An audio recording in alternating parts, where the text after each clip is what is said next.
facing dozens of fraud charges after allegedly running a massive immigration fraud. Police say she was behind a fake recruitment office, accepting more than $1 million in payments from hundreds of potential immigrants. Stephanie Matisse spoke to some of the victims, and they tell us how they say the scam worked.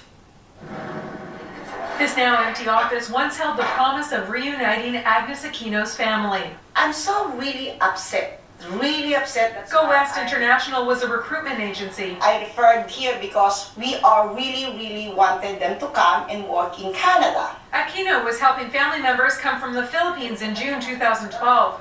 She says first she met with the agency staff and then the owner, Imelda Fronda Saluma. She gave us contract from Song Ridge Hotel, Tim Hortons, a Sun Selects Farm.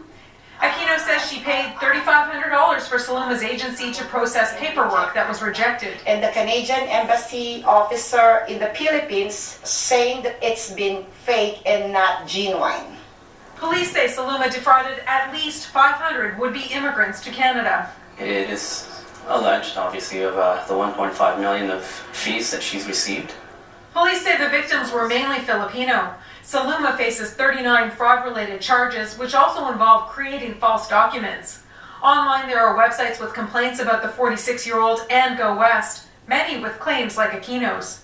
2 years ago, the Philippines government put out an advisory about the placement agency, warning people not to use it. CBC also spoke with an alleged victim in the Philippines, Aline Visconti. I'm regularly following up, or I'm just asking how's my application, ma'am, because I already gave $3,500 to them.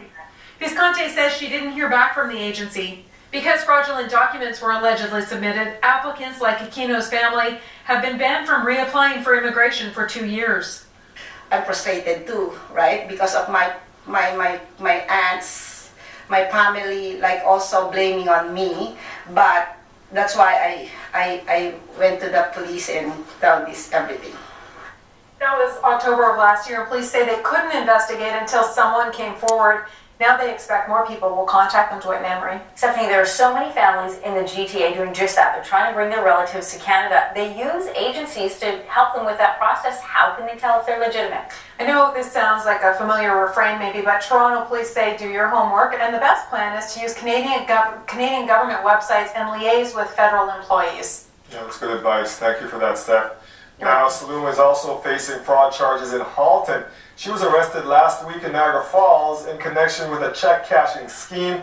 Police allege she would befriend unsuspecting victims and persuade them to cash worthless checks for her, with the prospect of maintaining a small portion of the money for themselves. A former York